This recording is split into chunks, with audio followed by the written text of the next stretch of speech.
नमस्कार, आप देख रहे हैं एनडीटीवी नेटवर्क पर हमारा विशेष कार्यक्रम बैटल ग्राउंड। 2024 के लोकसभा चुनाव के लिए आपको तो पहले से पता ही है कि चुनाव का मतलब होता है एनडीटीवी पे चुनाव की खबरें देखना और एनालिसिस को समझना। और ये पहला कार्यक्रम हम लेकर के आ रहे हैं मुंबई के मरीन ड्राइव से। अभी आपने लॉन्ग शॉट में देखा। हम बता दें कि हम कहाँ हैं। हम हैं मरीन ड्राइव पर, बिल्कुल उस गेट के बाहर जिसको एग्जिट पॉइंट कहेंगे, जो अंडरपास बना है वर्ली से मरीन ड्राइव लाने के लिए और आगे नरीमन पॉइंट जाने के लिए। जो आधे घंटे से 35 मिनट से का जो रास्ता था, अब वो 8 मिनट का हो गया है। हमारे कई मेहमान अभी उसी रास्ते से आए हैं। इस चुनाव की खास बात क्या है? खास बात ये है कि ये बड़ा प्रिडिक्टेबल लगता है। तो ये तो मीडिया के लिए बड़ा बोरिंग है कि अगर कांटे की टक्कर है नहीं तो चुनाव तक हम मोमेंटम कैसे बना करके रखेंगे। लेकिन ये चुनाव दरअसल बहुत ही इम्पॉर्टेंट है, बहुत ही दिलचस्प है और ऐतिहासिक है। दुनिया के सबसे बड़े लोकतंत्र का सबसे बड़ा चुनाव होने जा रहा है, जिसका असर भारत ही नहीं पूरी दुनिया पर होने जा रहा है। और इस चुनाव में हम सबको किस तरह से शिरकत करना चाहिए ये तो ज़रूरी है ही, लेकिन उसके पहले ये जानना भी ज़रूरी है कि मुद्दे क्या हैं, शतरंज पे गेम क्या खेली जा रही है, कौन मजबूत है, कितना मजबूत है, किसकी कितनी सीटें। और इसमें हल्ले गुल्ले से दूर आपको चाहिए इंसाइट। इसीलिए आजकल गारंटी का ज़माना है, तो एनडीटीवी पर हम आपको बेस्ट एनालिसिस की गारंटी दे रहे हैं। क्यों दे रहे हैं आपको भी पता लगेगा जब मैं मेहमानों से आपका परिचय कराने जा रहा हूँ। मेरे लेफ्ट साइड से संदीप शास्त्री जी हैं, बड़े भारी शिक्षाविद हैं और साथ ही में सेफोलॉजिस्ट हैं। पूरे भारत के हर क्षेत्र के चुनाव की गणना जो है इनसे हम समझते हैं। डॉक्टर मनीषा प्रियम है, ग्रास रूट पे भी काम करती हैं, स्कॉलर हैं, सोशल साइंटिस्ट हैं, एलएसी से पीएचडी की हुई है इन्होंने। नीलेश शाह हैं, सबसे जाना माना चेहरा हमारे यहाँ, जो शेयर बाज़ार तो छोड़ दीजिए, भारत की जो नीतियाँ बनती है उस पर भी इनका योगदान है, बात करते हैं। और स्टॉक मार्केट के अलावा इकोनॉमी के बारे में जो भारत में चलता है, जैसा मैंने कहा ग्रास रूट से लेकर के मैक्रो पॉलिसी तक, वो हम समझेंगे नीलेश भाई से। बड़े जाने माने अर्थशास्त्री हमारे साथ हैं नीलकंठ मिश्रा, जो एक्सिस में हैं। नीलेश भाई कोटक में काम करते हैं। और ये दोनों इस वक्त यूआईडी और भारत की कई पॉलिसीज़ हैं जिसमें काफ़ी कंट्रीब्यूट कर रहे हैं। तो इकोनॉमी की एक इनसाइड समझ जो होनी चाहिए वो ये लोग रखते हैं और आज आपको बड़ी इंटरेस्टिंग बातों की जानकारी मिलेगी। हमारे साथ हैं अमिताभ तिवारी, इनसे भी आप परिचित हैं बिल्कुल। ये भी बहुत अच्छी राजनीतिक एनालिसिस करते हैं और पॉलिटिकल कमेंट्री इनकी सुनने लायक होती है। रोहित चंदावरकर महाराष्ट्र के जाने माने राजनीतिक पत्रकार हैं, हमारे सीनियर कॉलीग हैं और महाराष्ट्र की बारीकियों को हम इनसे समझेंगे। आप सब लोगों का बहुत बहुत शुक्रिया जो वक्त आपने निकाला। बड़ी बात यह है चुनाव की कि ये बैटल ग्राउंड है पूरे देश में, लेकिन लगता है कि इजी चुनाव है, करीब करीब प्रिडिक्टेबल है। लेकिन महाराष्ट्र उतना प्रिडिक्टेबल नहीं है, हम उसकी चर्चा करेंगे। लेकिन इस खेल को, इस चुनाव को अगर पहले एक जिसको कहते हैं हेडलाइन में समझना हो तो संदीप जी से शुरुआत करूंगा। What are you watching sir? Sir, इस चुनाव में जो मैं ज़्यादा ध्यान दे रहा हूँ वो देश के 4-5 राज्य हैं जहाँ पे मुझे लगता है बदलाव के कुछ संकेत हो सकते हैं। बदलाव यानी आज जितने सीट अलग अलग पार्टियां की हैं, किसके बढ़ सकती हैं, किसके कम हो सकती है, मुझे लगता है ये 5 राज्यों पे वो केंद्रित है। उत्तर प्रदेश, बिहार, महाराष्ट्र, वेस्ट बंगाल और कर्नाटका। मुझे लगता है कि इन 5 राज्यों की पॉलिटिकल डेवलपमेंट्स और यहाँ के नतीजे ये फैसला करेंगे कि आगे की सरकार कितनी बहुमत से वो सरकार चलाएगी। बिल्कुल, ये 6 राज्य जो आपने बताए, इनके नंबरों को अगर आपने समझ लिया तो समझ में आएगा कि फाइनल नंबर क्या होने वाला है। मनीषा जी, आपकी नज़र कौन से राज्य पर सबसे ज़्यादा है? देखिए, सबसे पहले तो मेरी नज़रें जो आपके स्क्रीन से नहीं हटती, और एक शब्द है हिंदी का, बड़ा विलक्षण शब्द है, नयनाभिराम। जहाँ नयन पर भी एक तरह से पूर्ण विराम लगे, इतनी खूबसूरत समा अपने भारत के चुनावों के विश्लेषण के लिए बना रखी है। और जो बयार यहाँ चल रही है वो पुरवैया की बयार है। और मैं ये मानती हूँ कि यद्यपि कि गुरुदेव कविवर भारत की जब संरचना उन्होंने की तो पंजाब, सिंध, गुजरात, मराठा का नाम लिया, तो इसमें पंजाब एक तरफ की हवा दिखलाता है, बंग भाषी जो है वो एक तरफ की दिखलाते हैं।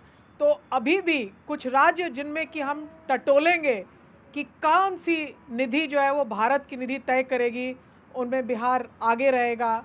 दक्षिण के राज्यों में क्या होगा, खुलासा कैसे होगा, इसके लिए उत्तर वाले उधर देखते रहेंगे। बंगाल में क्या होता है ये भी सब देखते रहेंगे। तो एक तरह से यद्यपि कि अपने राष्ट्र की संरचना हम फिर से करेंगे इसी मिट्टी को लेके, और एक नई संरचना हम हर 5 वर्ष में करते हैं, उसको सब देखते हैं, लेकिन हर राज्य अगले वाले में देखता रहेगा कि हमारे यहाँ तो क्या ये हुआ, अगले में क्या हो रहा है। और मैं ख़त्म करने के पहले आपको बताऊं कि फ़ोन बजता रहा कि इस कॉन्स्टिट्यूंसी में इस वाले को यहाँ से टिकट मिल गई। तो एक तरह से भारत में जो है ये बयार चुनाव की अब चल चुकी है। बिल्कुल। रोहित, महाराष्ट्र की बात करते हैं। यहाँ पर 2 अलायंस थे, 4 पार्टियाँ थी, अब 6 हो गई हैं। हम लोगों को तो नाम याद रखने में भी दिक्कत हो रही है। तो इस वक्त जिस प्रकार का तोड़-फोड़ हुआ है, उसके बाद आप किस प्रकार से देखते हैं कि ये चुनाव में how it is stacked? Sanjay sir, आपने बिल्कुल सही कहा कि नाम याद रखना मुश्किल हो रहा है। उससे ज़्यादा मुश्किल ये हो रहा है कि सुबह देखना पड़ता है कि एक कोई नेता है वो उसी पार्टी में है या दूसरी किसी पार्टी में चला गया है। तो हर दिन ये इनकमिंग आउटगोइंग होता रहता है। आपने शुरुआत में जो बात कही वो सही है कि Maharashtra will be a deciding state because of its number 48 which is huge after Uttar Pradesh. और ये एक राज्य मुझे ऐसा दिखता है, जैसे आपने शुरुआत में कहा कि एक प्रेडिक्टेबल दिखता है पूरे देश का, लेकिन महाराष्ट्र का, जैसे दूसरे वक्ताओं ने कहा, टोटली अनप्रेडिक्टेड है। और अब अभी हम बात कर रहे थे कि इतना ज़्यादा अनसर्टनटी हमने महाराष्ट्र में देखा नहीं, शायद पिछले 30-40 साल में जो भी चुनाव हमने देखे, बारीकी से देखे, फील्ड पे देखे, उसमें इतनी अनसर्टनटी हमने देखी नहीं। तो कहीं पे रूरल एरियाज़ में कास्ट फैक्टर अचानक चल रहा है, शहरों में विकास का मुद्दा चल रहा है। तो ऐसा ये पता ही नहीं चलता है कि विकास वाले ज़्यादा इन्फ्लुएंस करेंगे, जो विकास के लिए अच्छा बात कर रहे हैं वो करेंगे, या गांव में जो थोड़ा कास्ट फैक्टर है वो ज़्यादा इन्फ्लुएंस करेंगे। इसलिए ये बहुत बारीकी से देखना पड़ेगा और बहुत अनप्रेडिक्टेबल रहेगा, ऐसे मुझे लगता है। बिल्कुल। चूँकि आपने कास्ट का ज़िक्र किया तो एक सवाल आगे भी चर्चा के लिए आप लोगों के लिए हम रखेंगे। लेकिन अमिताभ, आपसे, हम लोग पुराने कन्वेंशनल तरीक़ों से जिस तरीके से एनालिसिस करते आए हैं, वो भी हम लोगों के लिए एक नया चैलेंज है। कास्ट के नंबर देखेंगे, कौन किसके साथ, पर हम प्रिजम्पटिव एनालिसिस कर रहे होंगे। जबकि इन दिनों जो नैरेटिव चला है और जो डायरेक्ट बेनिफिट ट्रांसफ़र चला है, उसने एक प्रकार का वोटर का सेक्युलराइजेशन पहले से ज़्यादा कर दिया है। Secularisation in the technical terms मैं इसको कह रहा हूँ। तो क्या आप मानते हैं कि ये कास्ट वाले फैक्टर से भी चुनाव हम देखेंगे तो गलतियाँ करेंगे इस बार? नहीं, मतलब भाजपा ने कास्ट पॉलिटिक्स में क्लास पॉलिटिक्स का तड़का लगा दिया है, जिसकी वजह से यूपी जैसे जातिवाद राज्य में भी 2022 के चुनाव में सिर्फ 4% लोगों ने जातिगत आधार पर वोटिंग किया था। और जो बेनिफिशियरीज़ की बात आप कर रहे हैं, अगर हम स्टेट और सेंट्रल गवर्नमेंट बेनिफिशियरीज़ को मिला लें तो लगभग 33%, 22% सेंट्रल गवर्नमेंट और 11% स्टेट गवर्नमेंट के स्कीम्स एज़ पर एक्सिस माई इंडिया सर्वे, उसके बेसिस पे वोटिंग हुई।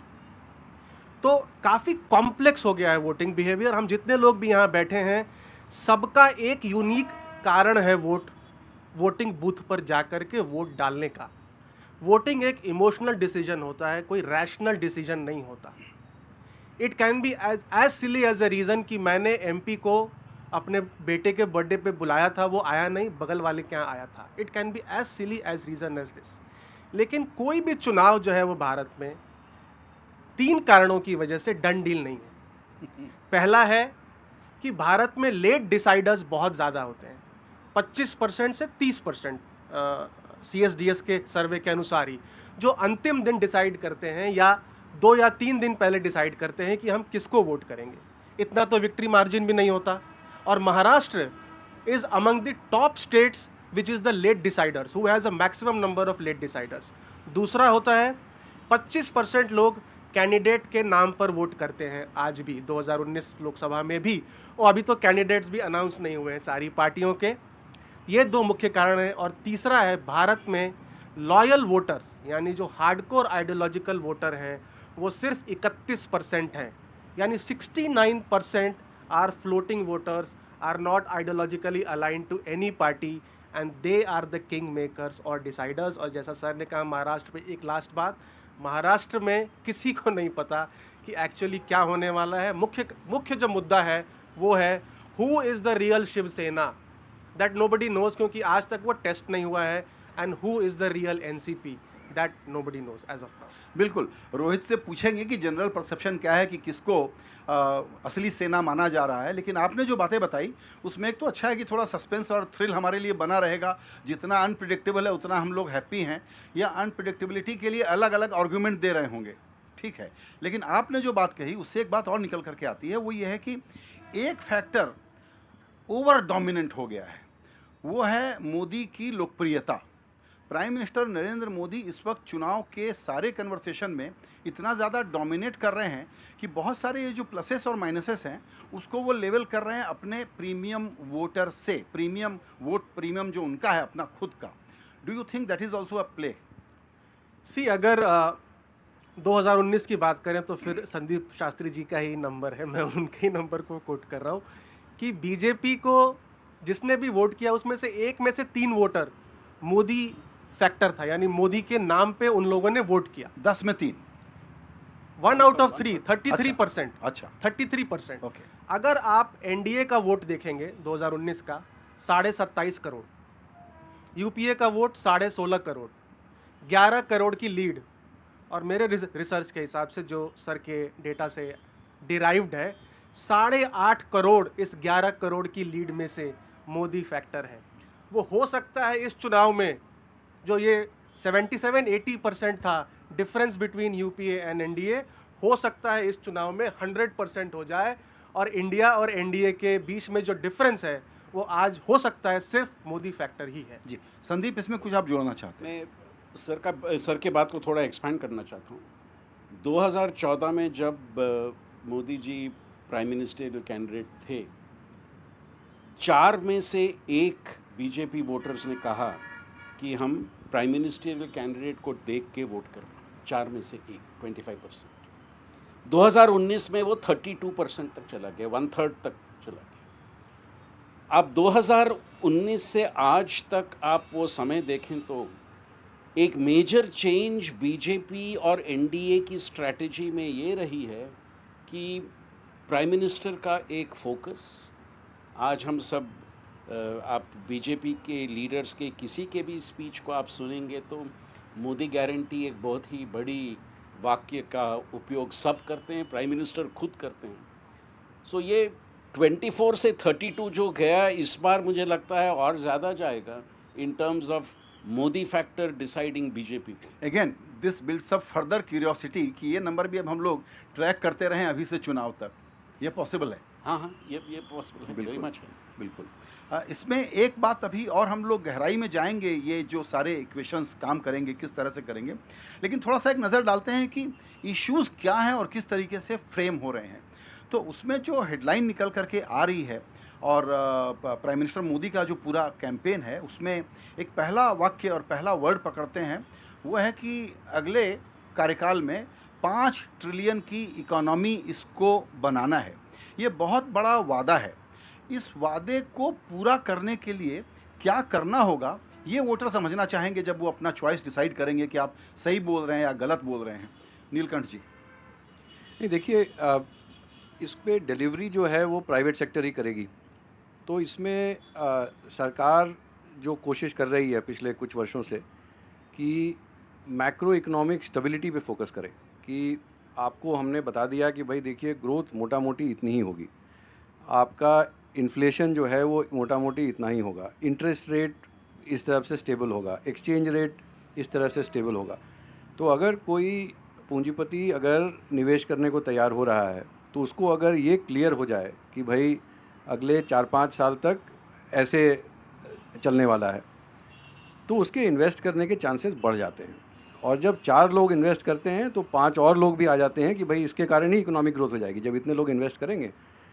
तो मेरे हिसाब से अभी तक का, और आप देखें जो बजट में भी जब सरकार ने वित्तीय घाटा खुद से 5.1% कर दिया, जबकि पूरी मार्केट तैयार थी कि 5.4% हो, तो ये जो स्टेबिलिटी ओवर ग्रोथ का जो पर्पज़ है ये मेरे ख्याल से काफ़ी टाइमली भी है, क्योंकि अभी हमारी रियल एस्टेट मार्केट जो है वो अभी 10 साल के डाउनटर्न के बाद फाइनली उठनी शुरू हुई है. ये बहुत पावरफुल इकोनॉमिक फोर्स है. तो इससे जब घर बनने शुरू होते हैं तो फिर स्टील की डिमांड, सीमेंट की डिमांड, टाइल की डिमांड, लेबर की डिमांड सब बढ़नी शुरू होती है। तो मेरे हिसाब से इकोनॉमिक पर्सपेक्टिव से ग्रोथ की विजिबिलिटी अभी काफ़ी अच्छी है। बिल्कुल। नीलेश भाई, शेयर मार्केट बड़ा मिस्चीवियस है। उसको अगर कोई ठीक से पढ़े तो वो बता देता है कि उसको पहले क्या पता है। तो जिस प्रकार का इंडेक्स चल रहा है वो करीब-करीब ये माने बैठा है कि अब की बार 400 पार। Is that right? So market continuity of government और गवर्नेंस दोनों को काउंट कर रहा है। ये सिर्फ $5 ट्रिलियन की खेल नहीं है, ये अमृत काल में विकसित देश होने की खेल है। एंड हमने हमेशा देखा है कि आज़ादी के समय हम और जापान पर कैपिटा जीडीपी में इक्वल थे या पीछे थे वो हमसे। 1960 में साउथ कोरिया और हम एक दूसरे के आसपास थे। 80 में चाइना और हम एक दूसरे के आसपास थे। ये सब लोग हमें पीछे छोड़ के बहुत आगे चले गए। हमने 2 कदम उठाए, उन्होंने तो 2 किलोमीटर चल दिए। सो अब की बार मार्केट ये डिस्काउंट कर रहा है कि ये अमृत काल में भारत विकसित देश हो जाएगा और जो लोग हमें पीछे छोड़ के हमेशा चले जा रहे थे हम उनके साथ हो जाएंगे। और ये विश्वास इसलिए पैदा होता है कि 2014 में भारत जो 10वीं बड़ी अर्थव्यवस्था विश्व की आज 5वीं हो गया है और अगले 5 साल में तीसरी के ऊपर पहुंच जाएगा और अमृत काल के अंत तक हम दूसरे के साथ उसे नैरो कर देंगे। तो ये सिर्फ 5 ट्रिलियन का खेल नहीं है, ये विकसित देश होने का खेल है और मार्केट को विश्वास है कि सरकार और गवर्नेंस दोनों इसी दिशा में काम करते रहेंगे। बिल्कुल। और विपक्ष का क्या नैरेटिव है, इस पर मैं मनीषा जी से पूछूंगा, लेकिन उसके पहले आप दोनों में से जो भी जवाब देना चाहें वो ये है कि 2 मुद्दे विपक्ष उठाए न उठाए, पब्लिक की तरफ से जो आते हैं, जब हम फैक्टर देखते हैं कि क्या परेशानी है आपको, तो एक तो एम्प्लॉयमेंट है, क्लियर कट पहला फैक्टर, और दूसरा है महंगाई। तो इस पे जो रूलिंग इस्टेब्लिशमेंट, रूलिंग पार्टी जो कह रही है और जो ग्रास रूट रियलिटी है वो क्या है? तो देखिए, ये जो कोविड का जो क्राइसिस हुई, उससे इकॉनमी जहाँ होनी चाहिए थी उससे करीब 1 साल पीछे है। तो जैसे अगर एक वो जो प्री कोविड पाथ कहते हैं, तो we are about 7% below that, and given that our economy grows at about 7%, हम लोग करीब 1 साल पीछे हैं उससे। अब ये इससे क्या होता है कि जो वो जब लॉकडाउन्स हुए तो आपने मैन्युफैक्चरिंग कैपेसिटी बंद कर दी, आपने केपेक्स बंद कर दिया और डिमांड भी ख़त्म हुई। जब इकॉनमी खुली तो फैक्ट्रीज बननी शुरू हुई और डिमांड भी आ गई। लेकिन लेबर सप्लाई को आप रोक नहीं सकते, क्योंकि उस समय जो 21 साल के या 24 साल के जो भी हुए या 18 साल के हुए, तो वो लेबर फोर्स में आ गए। हमारे पास अभी मार्केट में, लेबर मार्केट में 1 साल एक्स्ट्रा लोग हैं, यानी कि करीब 1 से सवा करोड़ लोग एक्स्ट्रा हैं। और ये समस्या यूरोप में नहीं है, चीन में नहीं है, जापान में नहीं है, क्योंकि वहाँ पे लेबर फोर्स श्रिंक कर रही है। तो वहाँ पे भी वो लोग 1-1.5 साल पीछे हैं अपनी, जहाँ पे प्री कोविड के पहले होते। तो इस कारण से लगता ये है कि शायद जॉबलेसनेस है, बट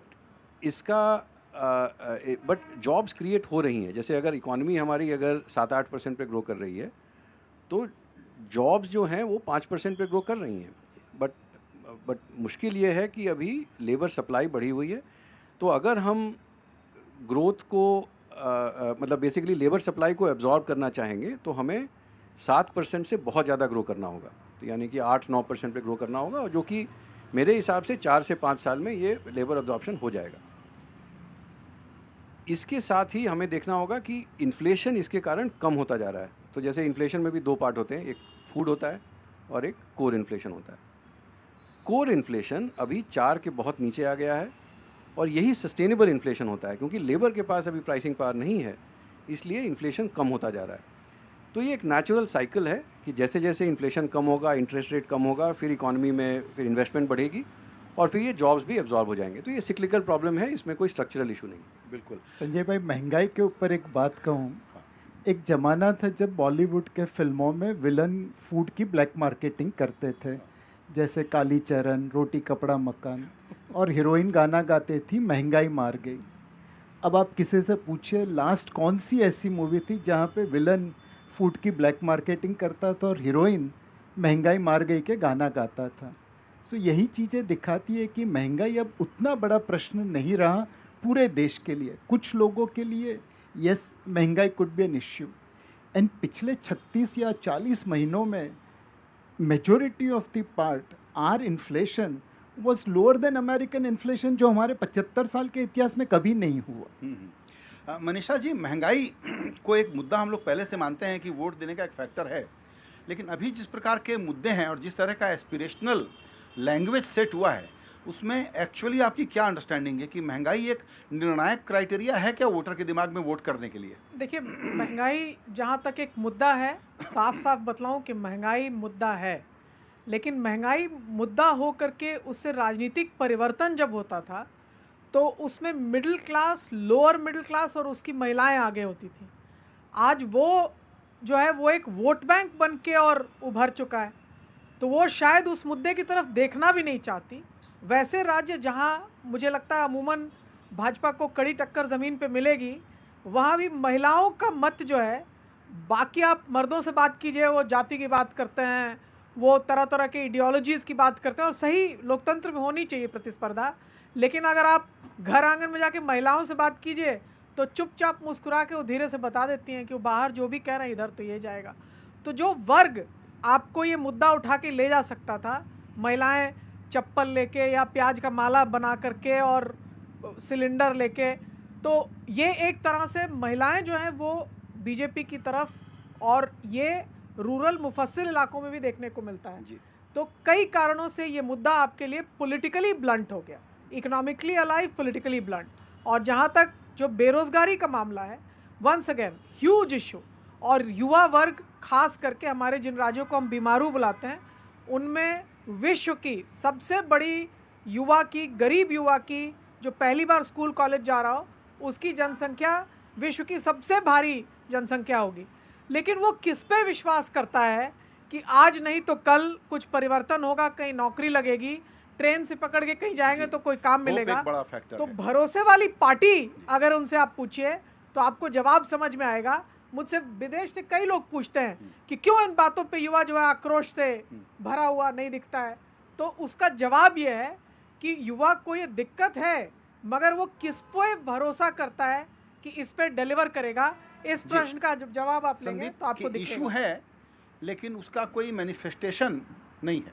संजय जी, पिछली 20 साल के आप सर्वेज देखिए, मैंने आज तक एक ऐसा सर्वे नहीं देखा है जहां बेरोजगारी या कीमतों का बढ़ना पहले, दूसरे, तीसरे स्थान में ना हो। कोई भी आप सर्वे देखिए जी। अनएम्प्लॉयमेंट, प्राइस राइज तो पहले दूसरे स्थान में ज़्यादातर रहे हैं। पर यहाँ पे जो मनीषा जी ने कहा उस पे मैं एक ऐड करूँगा। लोगों के मन में ये बात है कि हम इन दोनों समस्याओं को फेस कर रहे हैं, इस पे दूसरी राय नहीं है जी। लेकिन इस समस्या के परिहार किसके हाथ में है, किसको हम देखें कि इस समस्या का उनसे परिहार हो, उनसे सॉल्यूशन हो, वो कभी कभी हमें चुनाव का नतीजा बताता है। दूसरी बात, जब हमारा वोटर ईवीएम के सामने खड़ी होती है और बटन प्रेस करने का प्रश्न आता है, उस समय उनके मन में क्या होता है? क्या वो बेरोजगारी और प्राइस राइज का प्रश्न उनके मन में रहता है, या और कोई विषय को उस समय ध्यान में देके वोट करते हैं? जी। और ये बात आई थिंक काफ़ी इस पे आज शोध हो रहा है कि इमोशनल इश्यूज जो लोगों को मैटर करती हैं जी। वो क्या यहाँ पे फ़र्क कर रही हैं या नहीं? तो उसमें तो बीजेपी एक तरीके से बहुत ही स्मार्ट पार्टी है, जो अपने कम्युनिकेशन को यूं फ्रेम करती है कि वो आपके मन को छूना, इंगेज करना, डिलाइट करना, होप देना, सब एक साथ कर लेती है, और ये कम्युनिकेशन का काम होता है। एक दूसरा चैलेंज मैं फेस कर रहा हूँ, जैसे मुझे याद है कि 5 ट्रिलियन इकोनॉमी की बात करूँगा जी मैं नीलकंठ जी से अगर पूछना होगा, तो उसी प्रकार मैं रियली कोशिश कर रहा हूँ, और इसको कोई आप ये मत समझिए कि मैं कोई स्टाइल मार रहा हूँ, वो ये कि विपक्ष का मुद्दा क्या है, कहानी एक लाइन में, हेडलाइन में क्या है, ये मैं समझने की कोशिश कर रहा हूँ कि व्हाट आर यू सेलिंग, और मुझे समझ में नहीं आ रहा है।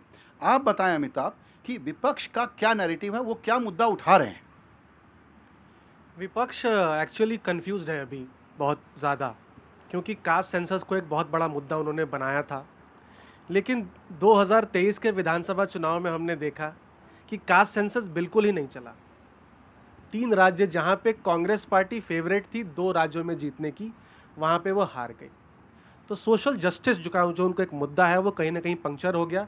और उसके जो एक तरह से जो टॉर्च बेयरर थे नीतीश कुमार जी, जिन्होंने बिहार में कास्ट सेंसस किया और उसके रिजल्ट भी पब्लिश कर दिए, वो हॉप करके वापस आज एनडीए में आ गए। तो विपक्ष बहुत सारी चीज़ों में घूम रहा है, कोई फोकस्ड कम्युनिकेशन नहीं है। और आज इंडिया ब्लॉक तो है, लेकिन हम गारंटीज रोज सुनते हैं कि कांग्रेस पार्टी की गारंटी। तो गारंटी कांग्रेस पार्टी की है या इंडिया ब्लॉक की है, उसके अलाइज की भी हैं। और कहीं ना कहीं उन्हें ये लगता है कि महिलाओं को 1 लाख रुपए एटसेट्रा जो उनके वादे हैं, हम 30 लाख सरकारी नौकरियां भर देंगे। आज तक उन्होंने, कांग्रेस पार्टी ने कोई मॉडल स्टेट डेवलप नहीं किया। 2 राज्य, वहाँ भी बहुत सारी स्कीम्स थी, एक से एक स्कीम थी राजस्थान में तो, लेकिन उन्होंने उसको इम्प्लीमेंट नहीं कर पाए। तो जब वोटर देखता है वो कहता है ठीक है वादा तो कर रहा है, लेकिन कौन सा स्टेट मॉडल स्टेट है? आज कर्नाटक में कोशिश कर रहे हैं कि भाई सारे गारंटीज़ को इम्प्लीमेंट करें, लेकिन आज कर्नाटक रेवेन्यू डेफिसिट स्टेट हो गया है। आज कर्नाटक में फिस्कल डेफिसिट बढ़ चुका है उस 50,000 करोड़ के बाहर की वजह से। तो ये सारी बातों को सिर्फ एक लाइन जोड़ता हूँ मुद्दों के ऊपर कि इनकम तो कम हुए हैं लोगों के, एक्सपेंडिचर भी कम हुआ है। अगर फ्री राशन डिस्ट्रीब्यूशन होता है तो गरीबों का जो परसेंटेज ऑफ एक्सपेंडिचर है राशन पे ही सबसे ज़्यादा है, बिल्कुल। और वो फ्री हो गया है। बिल्कुल। इसमें एक चीज़ और, चूंकि आप थोड़ा रूरल महाराष्ट्र वगैरह का भी चक्कर लगाते हैं रोहित, वो ये कि जब बात हुई ना कि जॉब की कमी है, लेकिन ये शायद पता है इनको, इसीलिए इन्होंने क्या किया है, मान लीजिए जनधन योजना या अभी सोलर एनर्जी वाली योजना या लखपति दीदी या ड्रोन दीदी, इस प्रकार की जो योजनाएं चली हैं कि एक प्रकार का कुछ एंटरप्रेन्योरल साइकिल भी क्रिएट कर लें, क्योंकि सब जगह स्ट्रक्चर जॉब शायद पॉसिबल नहीं है। ये कैसा गांव में दिखता है क्या? ये काफ़ी पैमाने पे गांव में दिखता है। और जो रास्तों का काम है, हाईवेज़ का काम है, वो विदर्भ के इलाके में बहुत ज़्यादा लेवल पे दिखता है। It is like super achievement by Gadkari's ministry.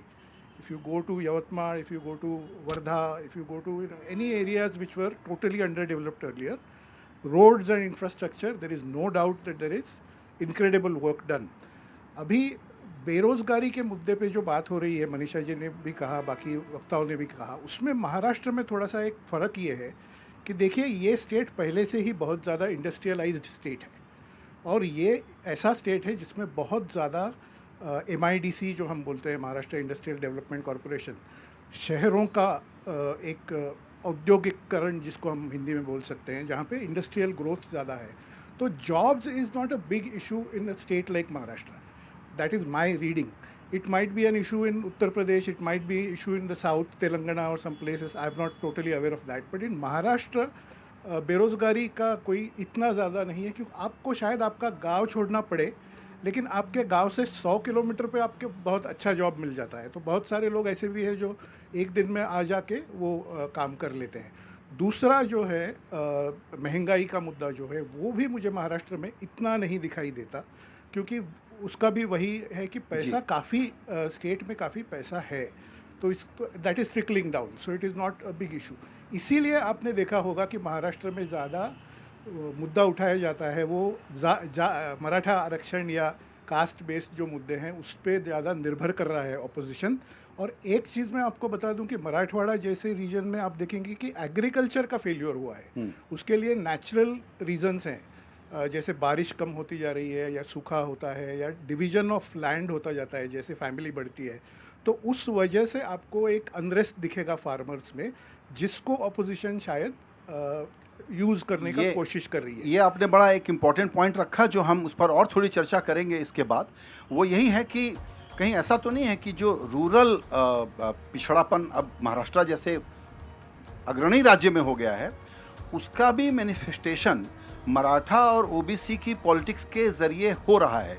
यानी खेती से लोगों को दूर करना और गांवों में ही और गांवों के पास ही शहर बनाना, ये शायद डेवलपमेंट का एक बड़ा चैलेंज है। हाँ, तो मुझे ये लगता है कि दो तीन चीज़ें वहाँ पे हो रही है। एक तो फ्रेगमेंटेशन ऑफ लैंड, जैसे मैंने कहा, उसकी वजह से वो वायबल नहीं हो रहा है एग्रीकल्चर, और उसका रिफ्लेक्शन ये हो रहा है कि जॉब्स में ये लोग जाना चाहते हैं और प्राइवेट सेक्टर में शायद वो स्किल उनके पास नहीं है जो उनको मिले, इसलिए वो गवर्नमेंट तो जॉब मराठा आरक्षण इशू को हम इकोनॉमिक इशू के रूप में देखें या कास्ट के ही रूप में देखें? मैं 100% मराठा आरक्षण इशू को इकोनॉमिक इशू देखता हूँ और मेनली एग्रीकल्चर फेल्योर का इशू देखता हूँ। इसमें कोई गवर्नमेंट का या पॉलिटिकल पार्टी का रोल मुझे नहीं लगता है।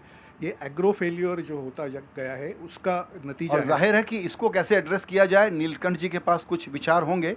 लेकिन अभी हम लेंगे एक छोटा सा ब्रेक, और दर्शकों को ये बताने के लिए कि आपने देखा कि हमारी जो चर्चा है बैटल ग्राउंड और चुनाव की बात हो रही है, पॉलिटिशियंस की डिबेट हम अलग करें, लेकिन यहाँ आइडिया ये है कि आपको बिल्कुल इंटेलिजेंट, इंसाइटफुल कन्वर्सेशंस अभी से लेके चुनाव तक हम आपको ला करके देते रहें। इसी के लिए ऐसा पैनल हमने शुरू किया, और इसकी शुरुआत हमने महाराष्ट्र से, जो सबसे बड़ा बैटल ग्राउंड स्टेट है, में मुंबई में मरीन ड्राइव से शुरू किया। फिलहाल एक ब्रेक, लौटने के बाद कई ऐसे ज़रूरी मुद्दे जिस पर आपकी बड़ी जिज्ञासा है, उसका जवाब मिलेगा आपको।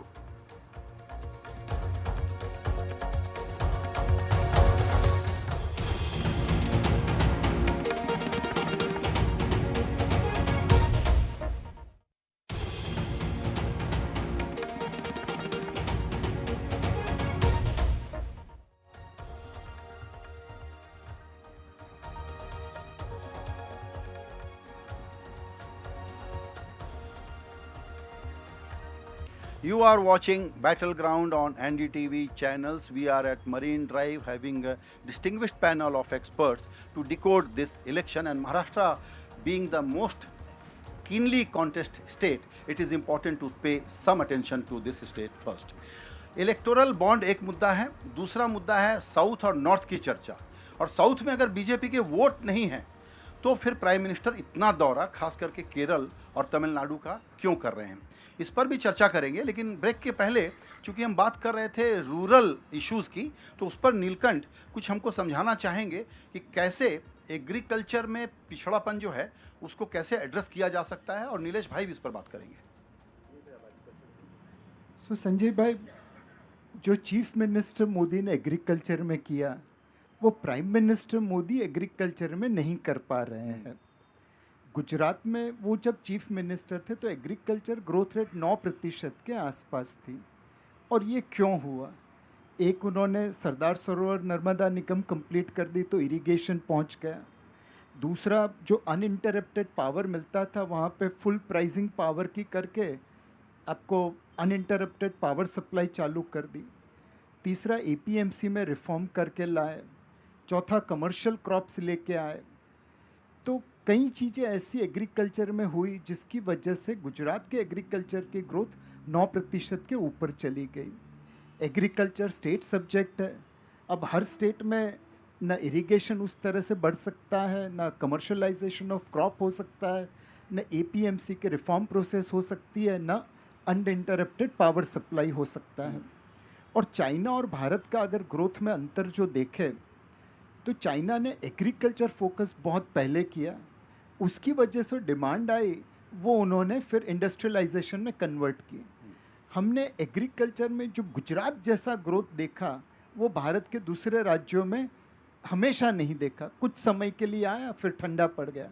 अगर हम एग्रीकल्चर ग्रोथ को बढ़ा दे तो रूरल डिस्ट्रेस कम होगा और इंडस्ट्रियल डिमांड खड़ी हो जाएगी। बिल्कुल।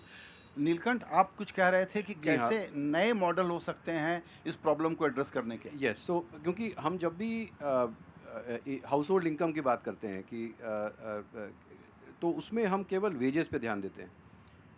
इंडिया की इकॉनमी इतनी यूनिक है कि इसमें बहुत लोग एंटरप्रेन्योर्स हैं, छोटे एंटरप्रेन्योर्स हैं। कोई परचून की दुकान चलाता है, कोई छोटा ढाबा चलाता है, कोई छोटा दर्जी है।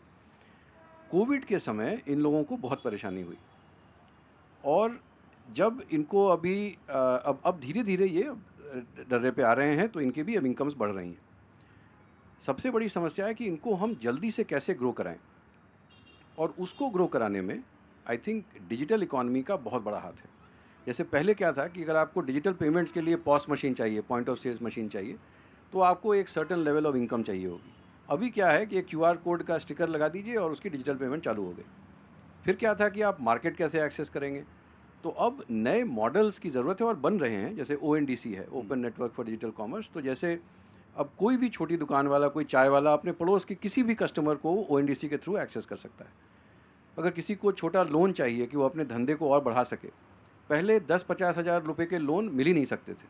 अब ओकेन जो एक ओपन क्रेडिट एनहांसमेंट नेटवर्क है, तो इन सब चीज़ों से तो मुझे लगता है कि सरकार का अप्रोच है कि किसी को पैसे ऐसे बांट दो तो शायद वो 6 महीना 1 साल उस पर खा लेगा, लेकिन अगर उसको ऐसा इनेबल करो कि वो अपना धंधा स्वरोजगार बना सके, तो वो बहुत लंबे समय तक उसको खींच सकता है। तो मेरे ख्याल से ये अप्रोच है गवर्नमेंट का। बिल्कुल।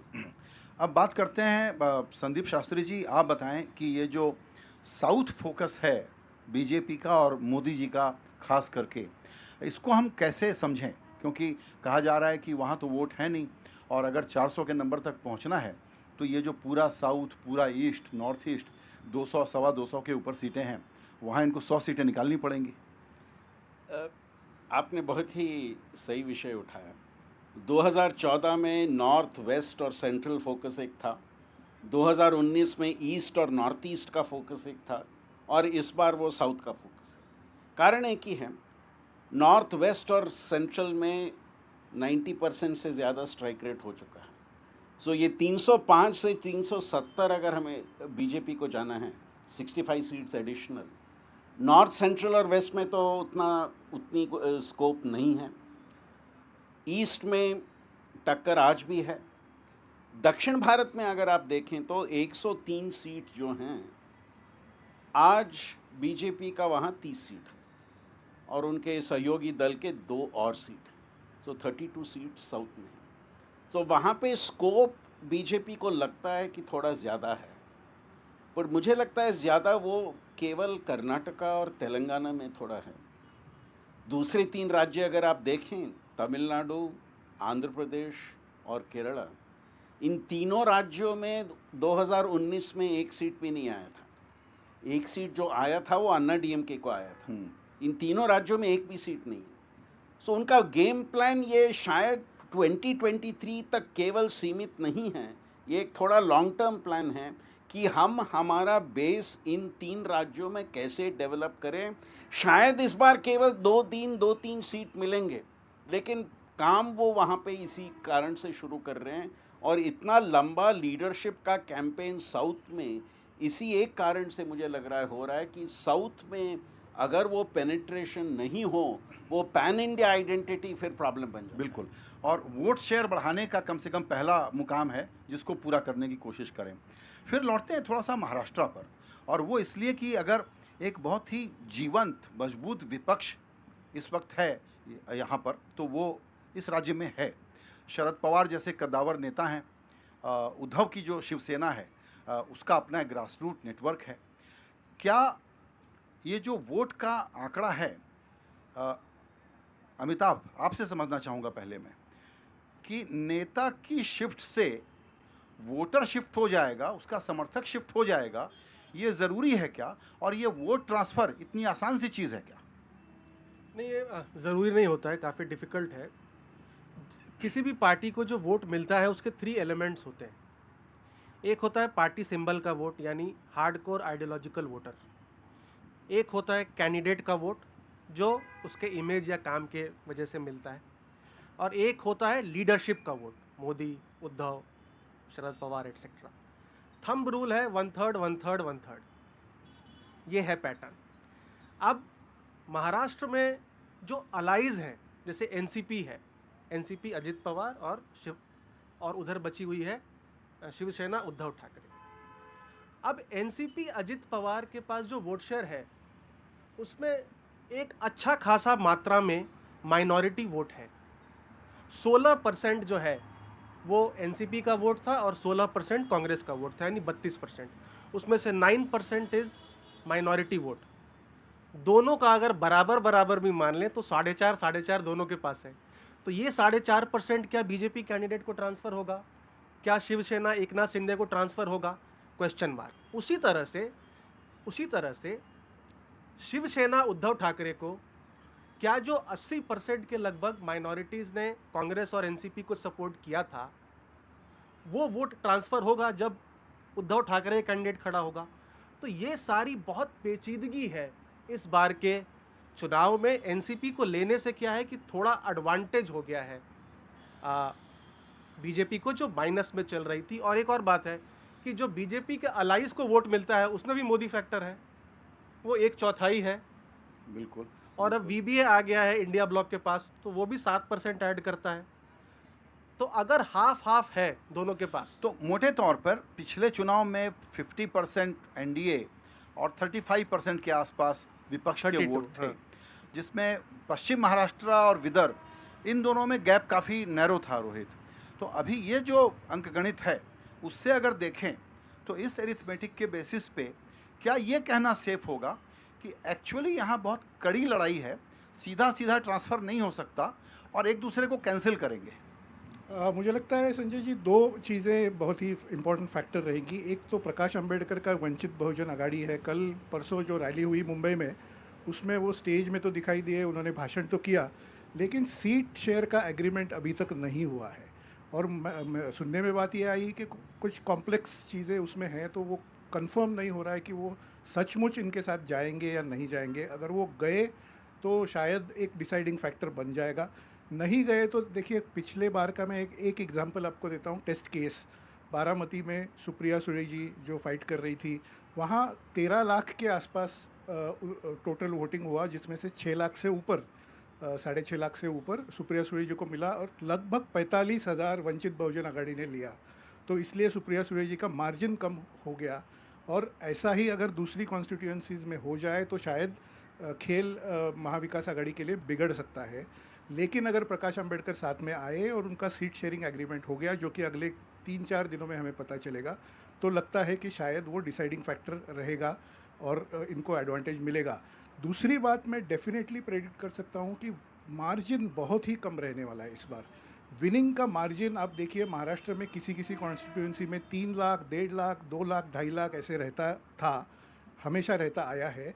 मैं प्रेडिक्ट कर रहा हूँ कि इस बार वो 40,000, 50,000, 60,000 के आसपास रहेगा। कहीं कहीं तो पुणे जैसी कॉन्स्टिट्यूंसी में हमने देखा पिछली बार के बहुत ही कम मार्जिन रहा था। संदीप जी, आप इससे एग्री करेंगे क्या? क्योंकि यहाँ पर एक राय और है, वो राय ये है कि last mile, last booth, last voter तक बीजेपी की जो क्षमता है पहुँचने की और उसको बूथ तक लाने की, पब्लिक मूड अगर आपके खिलाफ भी है तो विपक्ष के लोग उसका फ़ायदा उठा नहीं पाते और इस प्रकार का वोटर या बूथ मैनेजमेंट नहीं हो पाता।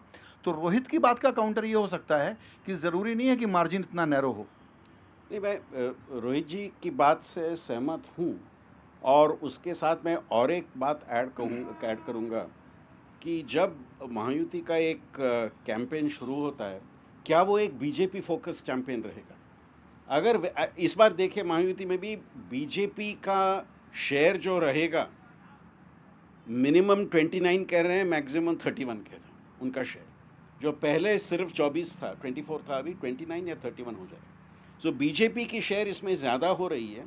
और अगर कैंपेन में बीजेपी फोकस्ड कैंपेन दोनों एनसीपी, अजित पवार और शिवसेना चीफ मिनिस्टर का वो करें, तो शायद उससे कुछ बदलाव आ सकता है। उसी तरह आप आघाड़ी में देखेंगे तो वहाँ कहाँ फोकस होगा?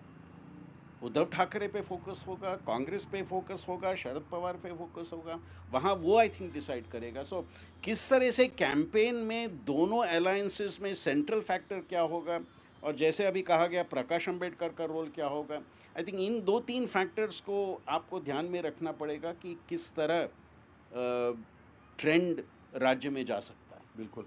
मनीषा जी, देखिए, अभी जो चर्चा हो रही है, सारी पार्टी, सारे नेताओं के नाम लिए जा रहे हैं। कांग्रेस यहाँ फ्रिंज फैक्टर, फ्रिंज प्लेयर हो गई है, जबकि महाराष्ट्र में वो एक डोमिनेंट फोर्स हुआ करती थी। इसको कैसे एक्सप्लेन किया जाए? देखिए, सब जगह ही ये बड़ी बात है। मैं पिछले कुछ दिनों में हिमालय के 2 कंट्रास्टिंग स्टेट्स में थी, असम में थी, उसके बाद जम्मू कश्मीर में थी। दोनों ही जगह अलग अलग समय पे राहुल गांधी जी की यात्रा भी निकली और मैं कुछ वैसे गांव में भी गई देखने के लिए उनकी यात्रा के ठीक बाद। तो नालबड़ी नाम के एक गांव में, जहाँ की संघ का भी अच्छा खासा वहाँ जड़ है, वहाँ भी लोगों ने कहा कि हाँ वो बातें सही कर रहे हैं, एक डिफरेंट पर्सन है, लेकिन ये उनके बारे में था। और वहीं तुरंत थोड़े ही दिन बाद प्रधानमंत्री आते हैं तो बड़े बड़े डेवलपमेंट प्रोजेक्ट्स जो हैं उनकी बात हो रही है, प्रधानमंत्री आवास योजना की स्केल पे बात हो रही है। तो लोग ये भारतीय जो परंपरा है राजनीतिक, वो बहुलवादी है, वो एक्सेप्ट करती कि हाँ वो एक उनमें एक कनेक्ट आ रहा है, मास उनका अपना इमेज राहुल गांधी का इम्प्रूव कर रहा है। लेकिन जहाँ एक लीडरशिप और डेवलपमेंट की बात है, उसमें प्रधानमंत्री नरेंद्र मोदी जो अब बीजेपी के लीडर के हैसियत से कैंपेन कर रहे हैं, वो बाय माइल्स अहेड हैं।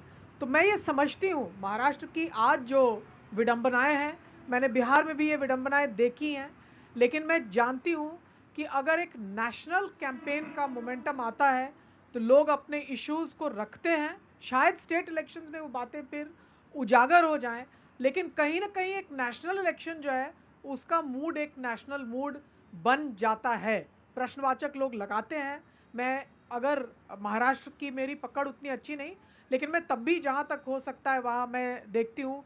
पिछली बार मैंने पवार साहब का कराड़ में वो भाषण सुना था, जो बिजली कड़की और एकदम बारिश से हम भी वहाँ भीगे थे, और महिलाएं संख्या में आके और हमने बैठ के ढाबे पे खाना खाया।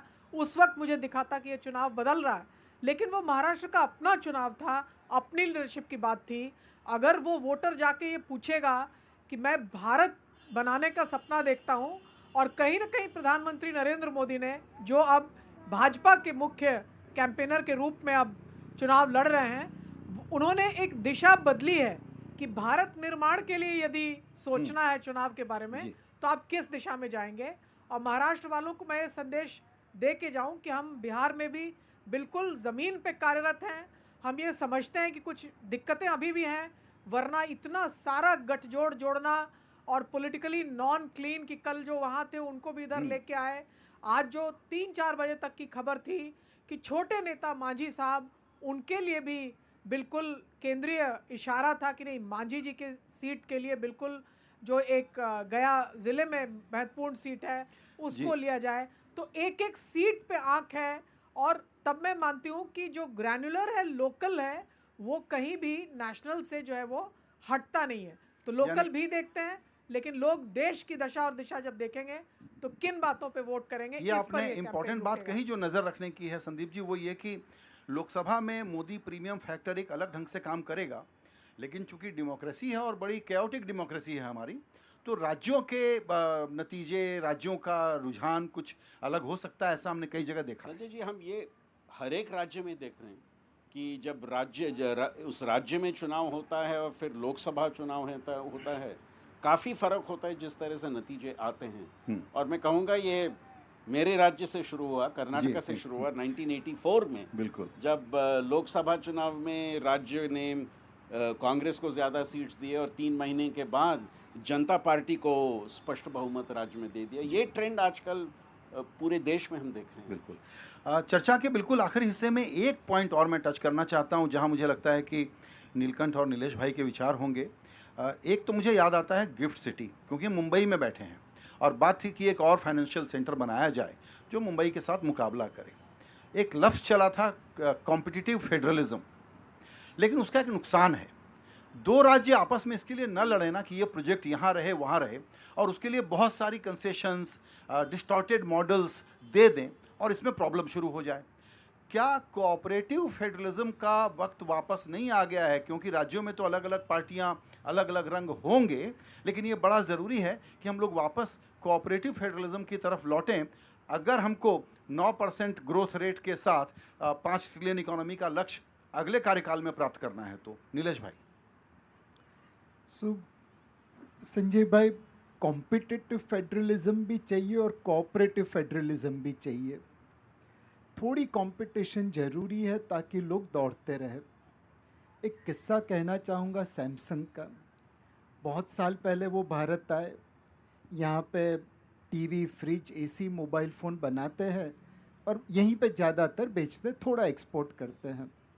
आज वो भारत की सबसे बड़ी कंज्यूमर ड्यूरेबल कंपनी है, 1 लाख करोड़ का टर्नओवर है। बट हम यहाँ पे आने के बाद वो वियतनाम गए, वहाँ पे बनाते दुनिया में बेचते हैं, उनका टर्नओवर वहाँ पे शायद 5 लाख करोड़ के ऊपर है, हमसे 5 गुना ज़्यादा। क्या वियतनाम हमसे 5 गुना बड़ा देश है? जी बिल्कुल नहीं, वो तो हमसे 1/12 कंट्री है। तो कहीं पे अगर ये कॉम्पिटिटिव फेडरलिज्म रहता तो हम सैमसंग को वियतनाम नहीं जाने देते, यहीं पे रखते, यहीं पे उन्हें सारी सहूलियत देते और यहाँ पे वो 6 लाख करोड़ का टर्नओवर करते। At the same time cooperative federalism भी चाहिए। आज अमूल ने एक रास्ता दिखाया है। 1970 में भारत का मिल्क उत्पादन 16% था यूरोप के सामने। हम इंपोर्ट करते थे, बच्चों को लोट में आटे में पानी मिला के दूध बना के कहते थे। आज अमूल की वजह से और उसके जैसे कोऑपरेटिव सोसाइटी की वजह से भारत दुनिया का सबसे बड़ा मिल्क प्रोड्यूसर बन गया। यूरोप से 150% ज़्यादा, 150%, 1.5 टाइम्स ज़्यादा मिल्क उत्पादन करते हैं। बिल्कुल। तो उस चीज़ को अगर कॉपी करे तो कोऑपरेटिव फेडरलिज्म हो गया, और सैमसंग को रखने के लिए कॉम्पिटिटिव फेडरलिज्म करें। बिल्कुल, ये सवाल मैंने इसलिए भी पूछा क्योंकि नीलकंठ आप स्टेट्स पर अलग से काफ़ी नज़र रखते हैं, आप आंकड़े काफ़ी देखते रहते हैं, और मुझे लगता है कि महाराष्ट्र का जो बिल्कुल नंबर 1 पोजीशन थी जो पिछले दिनों छिन गई, वो इस महाराष्ट्र को वापस से जागृत करने के लिए बड़ा ज़रूरी है कि इसका इंडस्ट्रियल विकास बहुत तेज़ी से हो और वो नए मॉडल के साथ हो और ये रूरल वाला पीछे न छूट जाए। नहीं, एकदम सही बात है। और जो हम अभी आपने शुरुआत की कि ये जो अभी मुंबई का ही जो काया पलट हो रहा है, तो इसके कारण ही, जैसे आप ये देखें जो अटल सेतु बना है, अब लोग कहते हैं कि भाई अफोर्डेबल हाउसिंग प्रोजेक्ट्स नहीं चल रहे हैं। अफोर्डेबल हाउसिंग अंग्रेजी में उसको जो ऑक्सीमोरॉन कहते हैं कि भाई अगर आप डोंबिवली में जो नॉर्दर्न सबब है वहाँ पे अगर कोई अफोर्डेबल हाउसिंग बनाएंगे, कौन जाना चाहेगा। लेकिन अगर आप डोंबिवली के लिए एक अच्छी सड़क बना दें या अच्छा एक रेलवे ट्रैक कनेक्टिविटी दे दें तो मार्केट जाके वहाँ पे घर बनाएगा। अभी आप देखें कि Atal Setu is like the Brooklyn bridge for न्यूयॉर्क, कि जब सडनली मैनहट्टन का एक्सपेंशन हो गया, तो वैसे ही अगर इंफ्रास्ट्रक्चर बन रहा है, जैसे अभी ये जो समृद्धि महामार्ग बना है या अभी गोवा से कनेक्टिविटी जो सीधा एक्सप्रेसवे बन रहा है उसके आसपास, इस तरह का इंफ्रास्ट्रक्चर बनना शुरू होगा और उसका जब असर दिखना शुरू होगा तो ऑटोमेटिकली फिर महाराष्ट्र का भी उत्थान होगा। बिल्कुल। अब मेरे पास समय की बिल्कुल कमी है, लेकिन चूंकि दर्शकों से मैंने कहा था कि इलेक्टोरल बॉन्ड की भी चर्चा होगी, क्योंकि अखबार में अभी खबरों में ये बना हुआ है, तो बिल्कुल एक 5-5 सेकेंड वाला जवाब मैं लेना चाहूँगा आप में से कुछ लोगों से। अमिताभ, ये बातूनी क्लास का हमारा मुद्दा है, एक आध दिनों में बाहर हो जाएगा, या दरअसल ये वोटर के मन में एक सवाल रहेगा कि अगर हेल्दी लोकतंत्र बनाना है तो काले सफ़ेद का हिसाब साफ करो भाई। नहीं, वोटर के मन में ये सवाल रहेगा, लेकिन क्योंकि 50% जो फंड्स है वो बीजेपी को मिले हैं और 50% दूसरे दलों को भी मिले हैं, तो इसमें से कहीं ना कहीं पॉलिटिकल स्टिंग जो है ये इस मामले का ये निकल जाता है। और कैश आज भी किंग है, लगभग 90% फंडिंग तो कैश के थ्रू होती है, और उसकी क्विड प्रो क्विड हमें कहाँ पता चलती है। मनीषा जी, कहाँ पता चलेगी? ये एक हिपोक्रेसी है जिसके साथ हम बड़े कंफर्टेबल हो गए। नहीं, ऐसा नहीं है, और ये दिखलाता है कि भारत में बड़े राजनीतिक परिवर्तन जो हैं वो भ्रष्टाचार के मुद्दे पर हुए हैं और होते रहेंगे। लेकिन इस वाले बात को जनता जो है वो भ्रष्टाचार का दर्जा देती है, या तरीका जो है सही नहीं है, या किसी एक दल के पास ज़्यादा आया है, तो इसकी समझदारी जो है वो कहाँ होती है। जैसे बोफोर्स पर भ्रष्टाचार का लेबल लगा, तो उस तरह से लेबलिंग जो है, क्लासिफिकेशन कहाँ होगा। और भारत का जो गरीब मतदाता भी है वो आप मान के रखिए कि बड़े मुद्दों पर भी अपनी राय वो बनाता है, अखबार वो पढ़ता है और वो टेलीविज़न देखता है। अभी एनडीटीवी भी देख रहा है, मैसेजेस से बरकरार है। तो आप मान के चलिए कि इस पर एक आम राय बन जाएगी, एक रेफरेंडम सा हो जाएगा और मामले स्पष्ट होंगे। बिल्कुल, मेरा वक्त अब यहीं पर समाप्त हुआ, लेकिन ये चर्चा बैटल ग्राउंड ऑन एनडीटीवी हम मुंबई से आपके लिए लेकर के आए। ये शुरुआत है और आपने मेहमानों का पैनल देखा। आने वाले दिनों में हम ऐसे ही इन्हीं मेहमानों से और कुछ नए दोस्तों के साथ बातचीत करते रहेंगे, और आप एनडीटीवी लगातार देखते रहिएगा, क्योंकि चुनाव का मतलब एनडीटीवी। नमस्कार।